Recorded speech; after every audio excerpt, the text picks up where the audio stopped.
코로나 기간을 거치면서 권사 직분을 받고 또 누구보다도 구역 식구를 참 잘 돌보고 구역 모임을 잘 섬기고 있는 권혁자 권사님을 보면 이제 교역자로서 아주 힘을 많이 얻습니다. 그래서 섬기는 모습들을 통해서 구역 식구들이 아주 열심히 모이는 모습들이 누구보다도 하나님이 기뻐하실 것이다 생각되어집니다. 명절 잘 보냈습니까? 오늘 일상생활 시작하는데 피곤하지는 않았는지요? 제가 노동절이라고 또 이야기를 많이 하는데 이제 그리스도인들은 아무래도 섬기는 자리 노동절처럼 보내야지만 되지 않는가 하는 생각 때문에 그렇게 명절을 보내신 분들을 조금 더 우리가 관심도 갖고 격려도 받고 하나님이 공급하시는 힘을 가지고 우리가 살아가야 된다. 우리 생각만 가지고는 그렇게 하지 못하다 보니까 그리고 아주 복잡하게 일거리가 많은 데도 있지만 또 한편으로는 다 가족 고향 찾아가는데 찾아갈 사람이 없는 사람들, 홀로 있는 외롭게 고향 명절을 보내시는 분들도 있고 또 아주 긴 연휴를 보냈잖아요. 휴가 명절 쉬는 사람들은 괜찮지만 또 업주들은 월급 주는 사람들은 또 너무 많이 노니까 상황 따라서 염려 걱정들이 전혀 다른 모습들을 보게 되어지는데 주어진 상황이 어떠하든지 간에 하나님의 은혜가 우리 모두에게 넘치고 또 일상생활에서도 다시 시작함에 있어서 하나님의 은혜를 구하고 하나님의 힘을 가지고 감당할 수 있는 우리 모두가 되시길 축복합니다. 신명기 말씀, 다시 한번 말씀의 중요성, 말씀을 가지고 살아야 됨을 깨닫게 해주는 말씀인데 순종해야지 될 당연성을 말씀한 다음에 이제는 좀 더 구체적으로 하나님의 율법을 가지고 적용하는데 첫 번째는 하여튼 우상을 다 파괴해라. 우상을 섬기지 말라. 그리고 하나님이 지정한 택하신 장소에서 예배를 드리라. 단일 중앙 성소에서 예배를 드리라. 그리고 오늘 말씀을 보면 식용에 관련된 법, 제사에 관련되어진 법에 대해서 말씀을 갖게 되어지는데 제물용 짐승에 대해서는 오직 성소에서만 잡고 고기도 성소에서 먹을 수 있도록 규정하고 있지만 단순히 식용으로 사용할 짐승에 대해서는 성소와 관련 없이 자기 처소에서 잡아서 피를 제외한 고기를 마음대로 먹을 수 있도록 규정하고 있는 거지요. 저들이 시내산에서 받은 말씀, 레위기에 기록되어져 있는 말씀을 비교해 보면 상당히 완화된 모습이지요. 레위기 17장에 보게 되어지면 식용이나 제물용 막론하고 모든 짐승을 해막문 앞에서 잡아야지 됐고 그 피를 단에 뿌리고 기름을 하나님께 화목제로 드린 다음 먹도록 규정하고 있는데 오늘 읽은 본문에서는 식용용 짐승은 자기 집에서 먹을 수 있도록 자기 집에서 잡고 자기 집에서 먹을 수 있도록 허용하고 있는 거지요. 어쩌면 강야 생활에서는 한 곳에 모여 있기 때문에 이동하다가도 이 성막 중심을 통해서, 해막 중심을 통해서 삶의 거처가 주어지기 때문에 이 해막으로, 성막 앞으로, 성소 앞으로 나오기가 이제 수월했지만, 이제 가나안 땅에 들어가서 가나안 땅에 정복하고 정착하게 되어지면 넓은 지역으로 흩어져서 살기 때문에 짐승을 잡을 때마다 중앙성소로 나올 수 있는 부분들이 어려워지는 거지요. 그래서 율법 적용을 완화시키는 모습을 보게 되어지는데, 율법 적용을 완화시키는 것, 변화시키는 것은 율법이 우리 인간들을 속박하기 위한 것이 아니다라고 하는 것을 알게 해주고, 또 한편으로는 이 율법 자체가 완전한 것이 아니라 이 율법이 더 나은 것을 예표하기 위한, 율법을 통해서 또 다른 것을 깨닫게 해주고 알려주기 위한 모습을 보여주는 거지요. 그래서 15절 말씀을 보게 되어지면, 모세는 이스라엘 백성들에게 내 하나님 여호와께서 내게 주신 복을 따라 각 성에서 내 마음에 즐기는 대로 짐승을 잡아서 고기를 먹을 수 있다라고 하는 거지요. 출애굽 1세대에게 주어진 규례가 앞으로 가나안 땅에 들어가서 사는 출애굽 2세대들에게 완화되어진 부분들이죠. 광야에서의 삶과 가나안 땅에서의 삶에 대한 모습 속에서 하나님이 율법을 통해서 궁극적으로 우리가 기억하고 깨달아야 될 것은, 하나님이 율법을 통해서 하나님의 기준점도 제시하지만 하나님의 은혜를 주시기 위해서, 하나님의 은혜를 알기 위함임을 발견하게 되어지는 거지요. 그래서 하나님께서 율법에 규제하는 조항을 통해서 자기 백성을 적절하게 통지하기 위해서, 율법은 백성들을 통지하기 위해서 주어진 것으로 오해하는 경우가 있게 되어지는데, 백성을 억압하고 통제하기 위해서 주어진 것이 아니라 백성들을 이해해서, 우리를 이해해서 율법을 주셨다.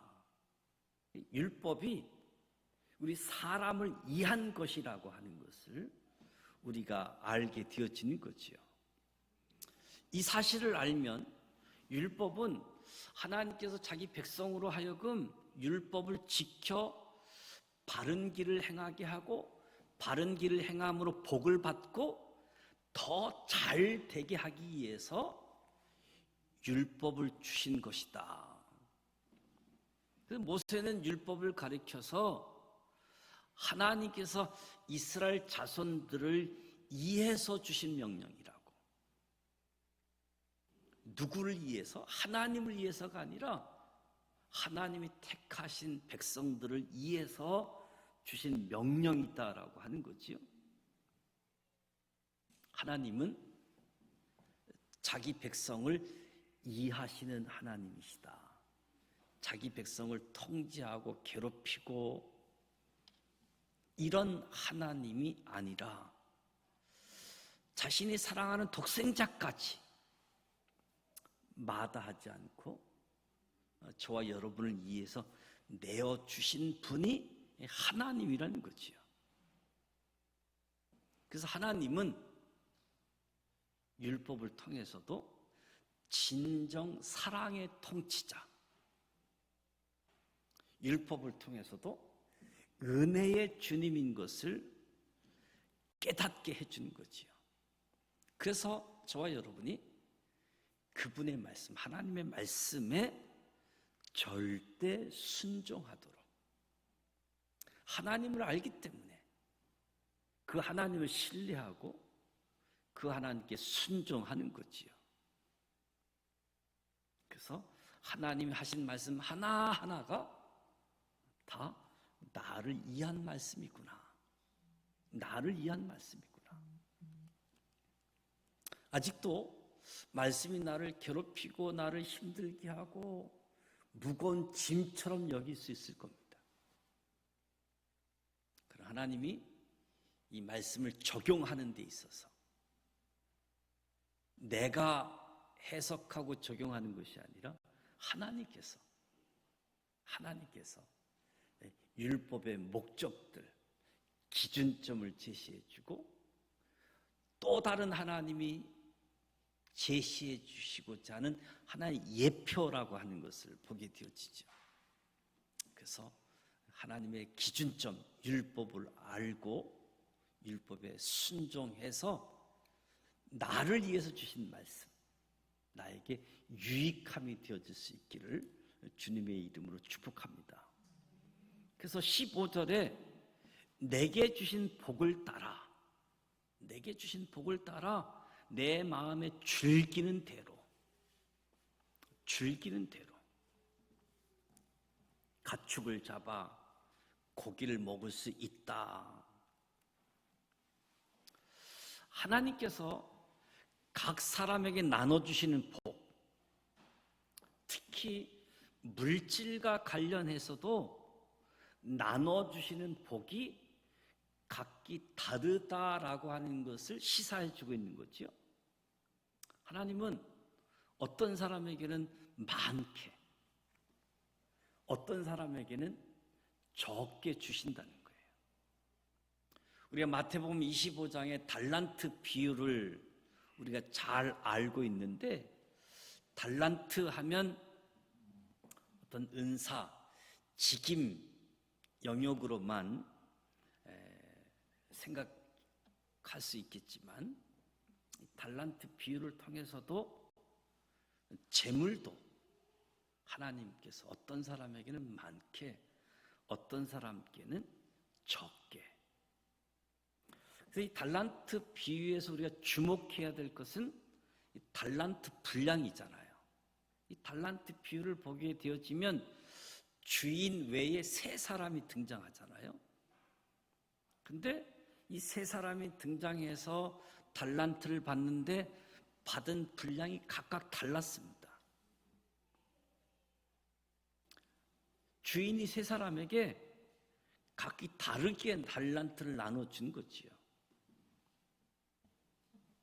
이것이 하나님의 섭리의 법칙이다.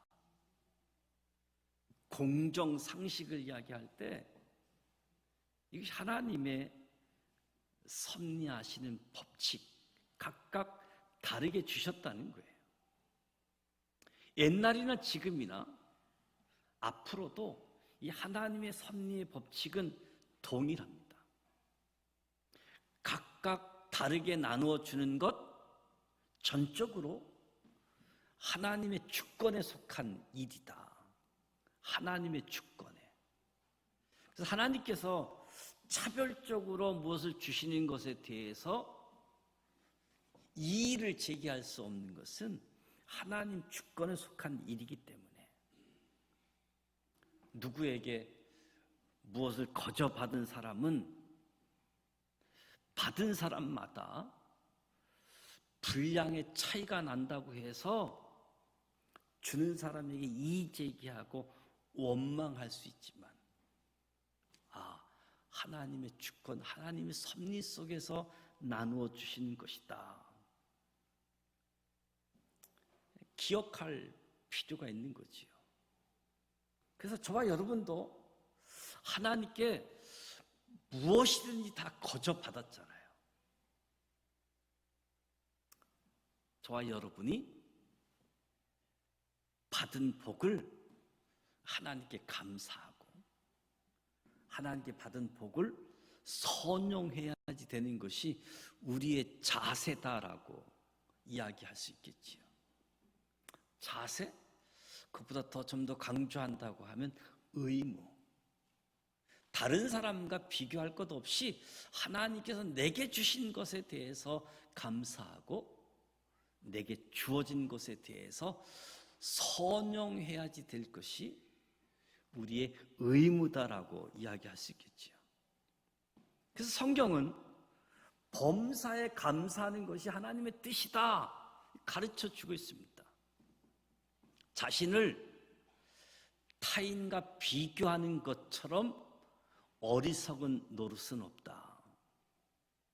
언제든지 하나님께서 적당히 주셨다고 생각하고 감사함으로 받은 사람이 인생을 잘 살아가게 되어집니다.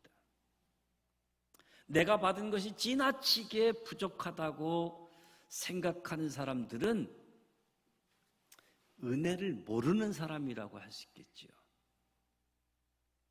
그래서 우리 믿음의 사람, 성도들에게 합당한 태도는 하나님의 은혜가 내게 족합니다.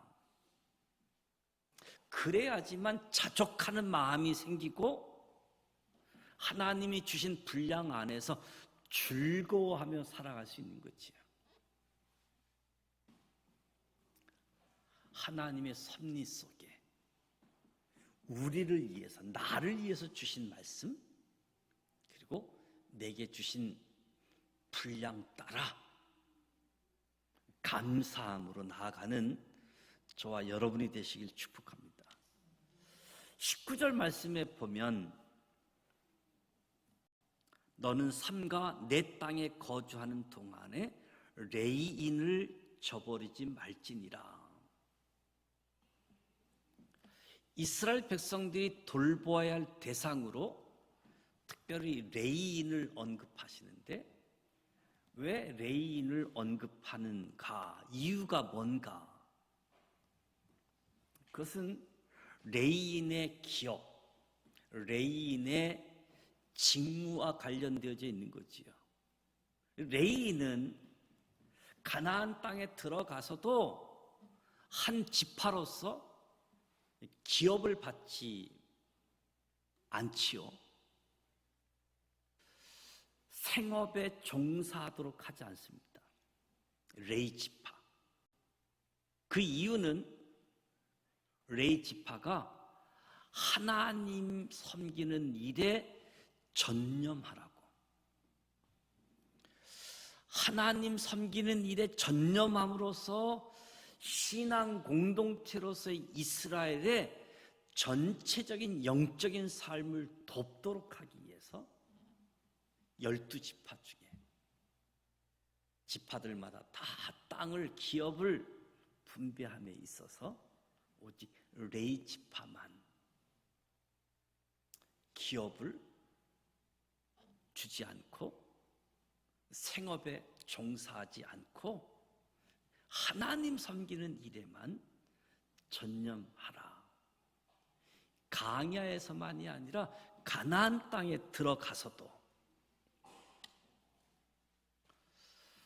오늘날 상황에 보게 되어지면 레인들은 작게는 좁게는 복음을 위해 전적으로 헌신한 목회자들을 이야기할 수 있겠지요. 복음을 위해 전적으로 일하도록 소명을 받은 사람들이지요. 초기 복음을 전했던 시대, 사도 바울은 자비랑 선교하면서 또 세계적인 전도를 하다 보니 후원을 받고 선교 사역을 하게 되어지잖아요.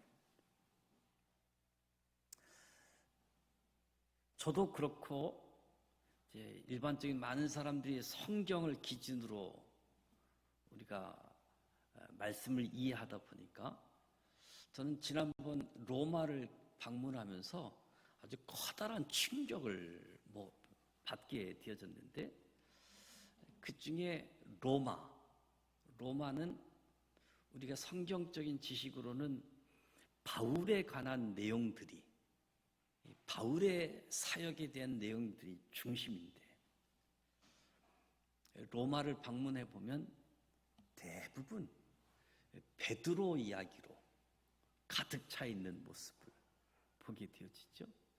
베드로, 그리고 로마 교황청, 이런 모습들을 보면서 우리가 성경, 또 역사적인 초기 교회의 전승, 이 내용들을 우리가 보게 되어지는데, 이번에 방문해 보니까 사실 바울에 대해서는 한 번도 들어보지 못해서 너무 충격이 심해가지고, 그래서 제가 지금도 계속 이탈리아 로마를 공부하고 있는, 그래서 바울의 발자취, 대부분 사람들이 로마를 방문할 때 성지순례보다도 그저 일반적인 여행을 하다 보니까 로마, 성 베드로 성당, 바티칸, 이것만 구경하다가 오는 모습들이 많이 있는데, 들여다보면 바울과 베드로가 같은 감옥에 있었고 또 같은 사역을 했다고 하는 참 받아들이기 어려운 내용들이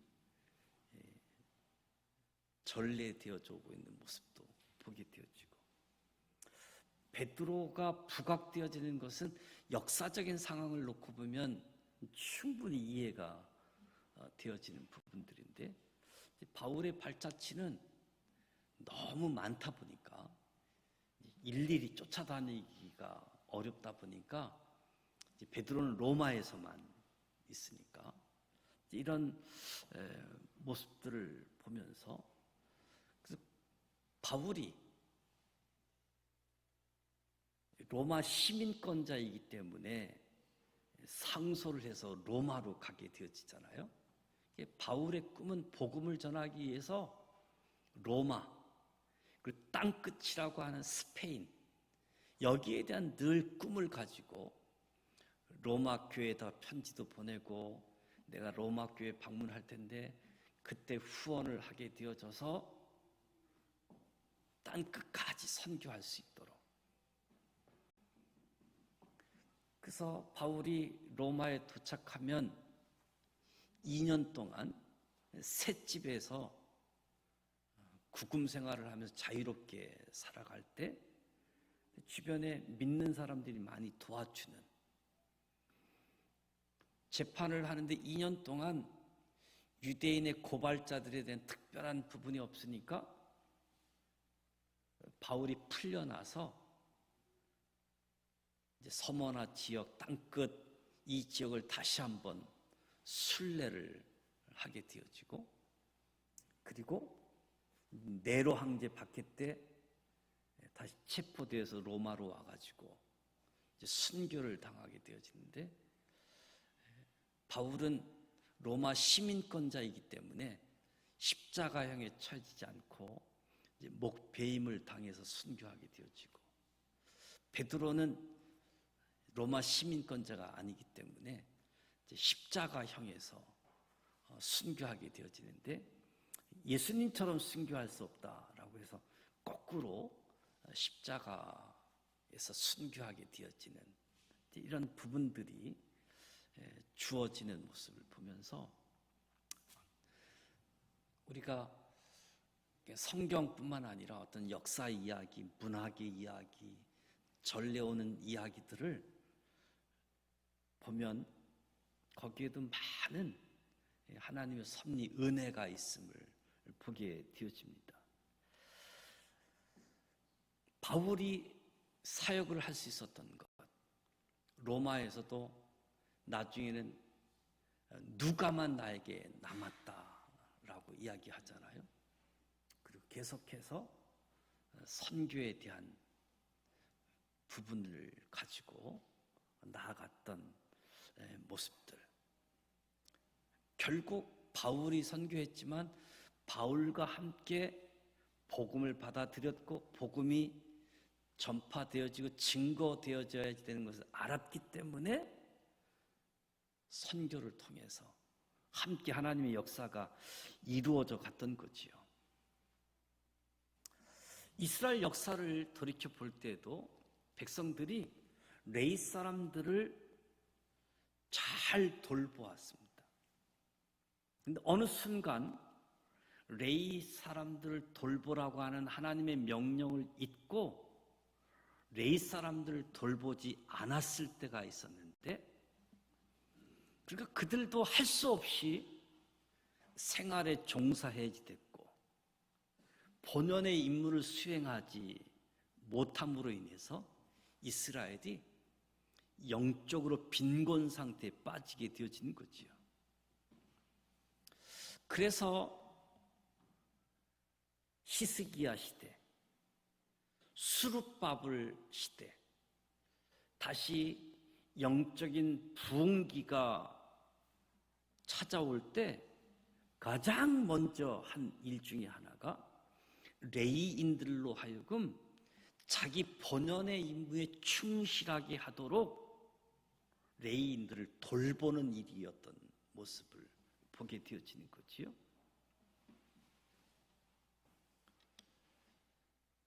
이 일은 하나님의 뜻이고 하나님이 원하시는 일이고 하나님이 기뻐하시는 일이기 때문에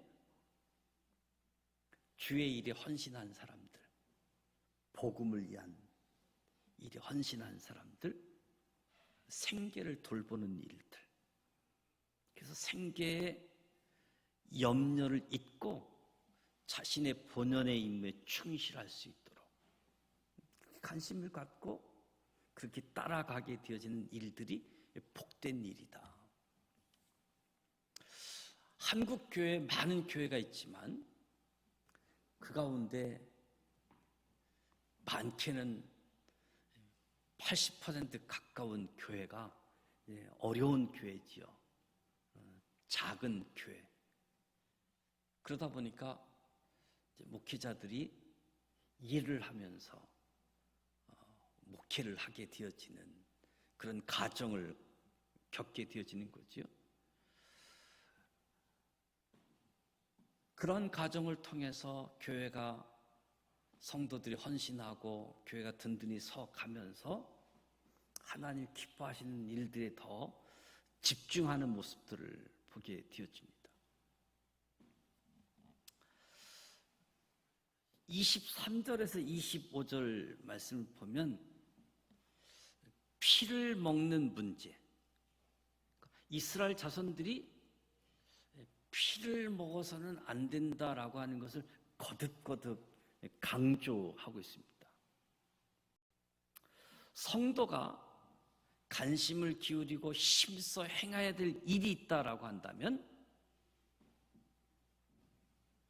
자신이 원하는 일을 하는 것도 아니고 또 이 시대가 요청하는 일도 아니다. 우리가 관심을 기울이고 힘써야 할 일은 하나님께서 옳다고 인정하는 것, 내가 원하지 않는 것이라 할지라도 시대가 요구하는 것이 아닐지라도 하나님이 옳다고 인정하는 것에 대해서는 우리 믿음의 사람들이 관심을 기울이고 이 일은 힘써서 행해야 될 일이라는 거예요. 하나님의 뜻이란 하나님이 옳다고 인정하는 것, 그것이 하나님의 뜻이지요. 우리가 모든 판단, 결정을 내리기에 앞서 주목하고 살펴야 될 것은 이 일이 하나님 보시기에 옳은 일인가, 이 일이 하나님이 좋아하시는 일일까, 주목해서 먼저 살펴볼 필요가 있다는 거지요. 내가 원하니까, 시대가 원하니까, 이것보다 하나님이 원하는 것. 많은 사람들이 원한다고 해서가 아니라 많은 사람들이 원치 않아도 하나님이 원하신다, 하나님이 좋아하신다.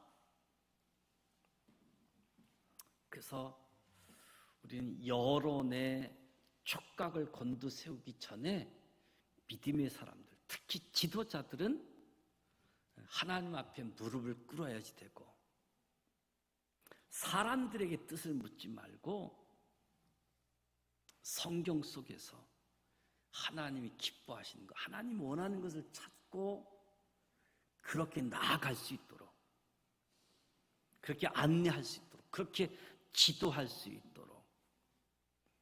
그래서 하나님이 원하시는 것, 하나님이 인정하는 것을 행하는 것이 중요하다.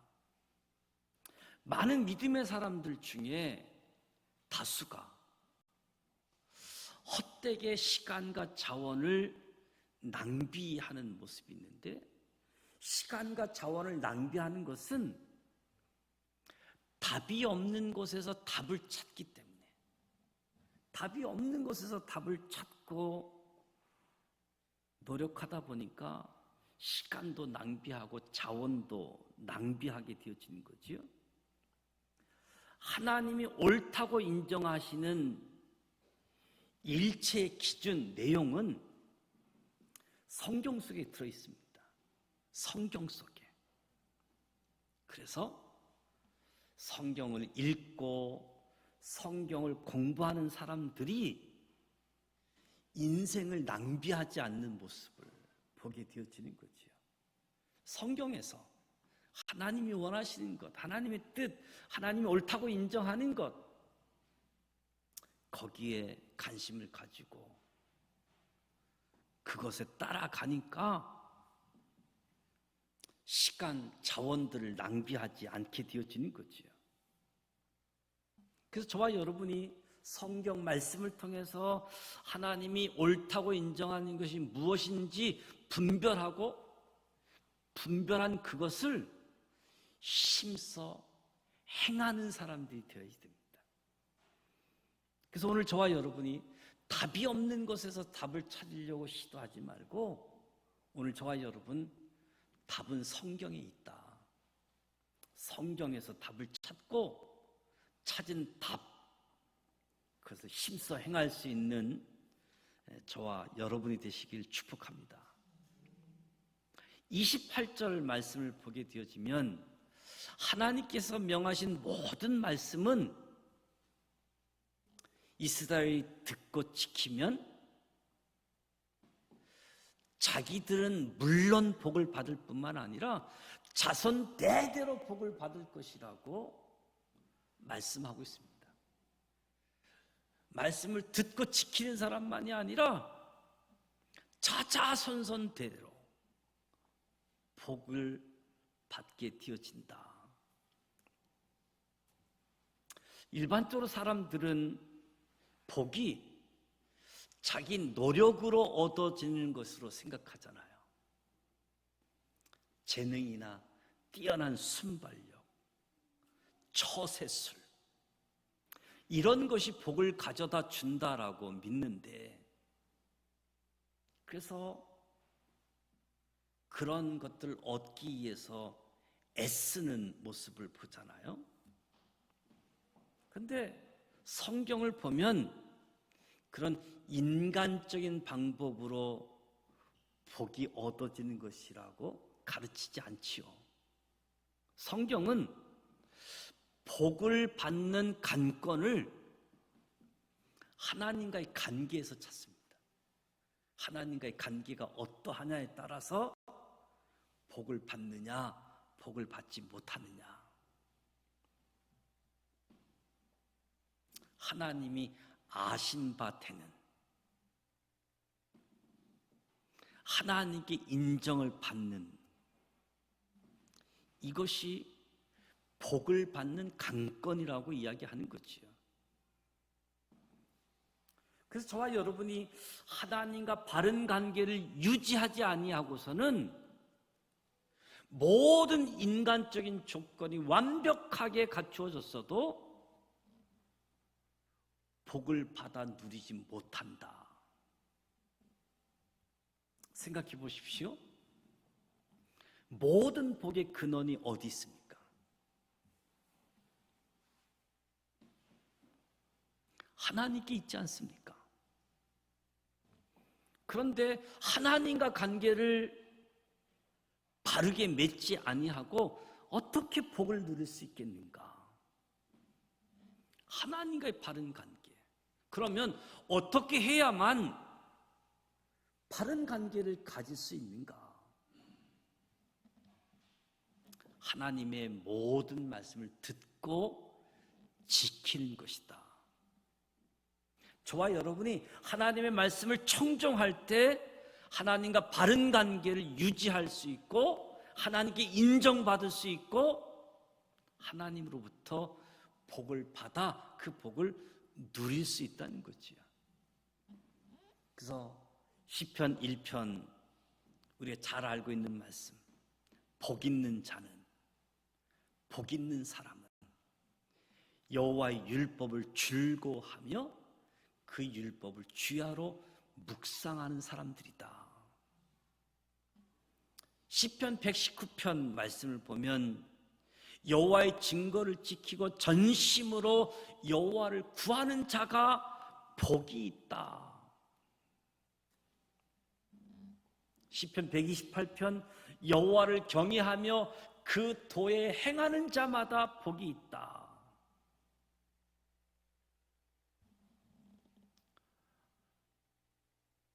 하나님의 복을 받아 누리기를 원하십니까?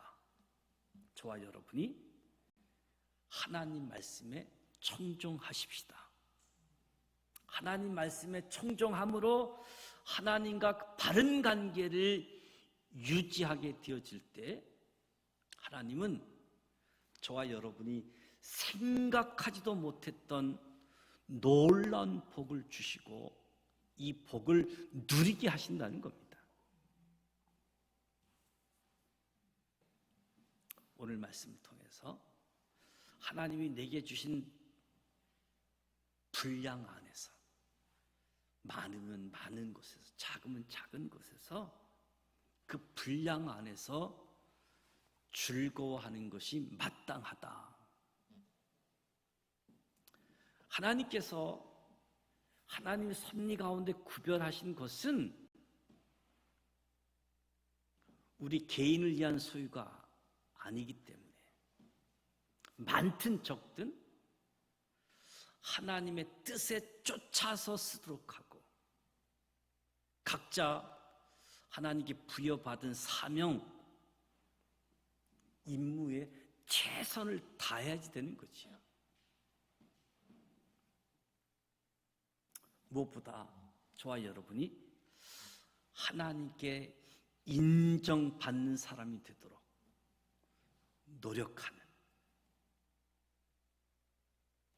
누가 무슨 말을 하든 우리가 중요하게 여기고 최우선적으로 쫓아야 할 것은 하나님께서 의롭다고 여기시는 일, 하나님의 뜻이 가장 중요하다. 그래서 오늘 율법을 좀 더 구체적으로 세부적으로 적용함에 있어서 옛날에 이야기했던 말씀과 오늘 이 시대에 이야기하는 말씀들이 우리를 위해서 주시는 말씀이구나. 그리고 주신 말씀이 앞으로 하나님이 예표하신 부분들을 알게 하기 위한 말씀. 그래서 늘 하나님께 무릎 꿇고 기도하면서 하나님의 뜻을 인도함 받는 것이 참 중요한 거지요. 그래서 오늘 이 말씀 앞에서 단지 식용을 위한 짐승 잡는 것, 제사를 드리기 위한 짐승 잡는 것 여기에 국한하지 말고 하나님의 마음을, 우리를 이해하는 마음을, 우리에게 주어진 분량을 가지고 행복하게 살기를 원하는 하나님의 마음을 붙잡고 나아가는 저와 여러분이 되시기를 주님의 이름으로 축복합니다. 찬송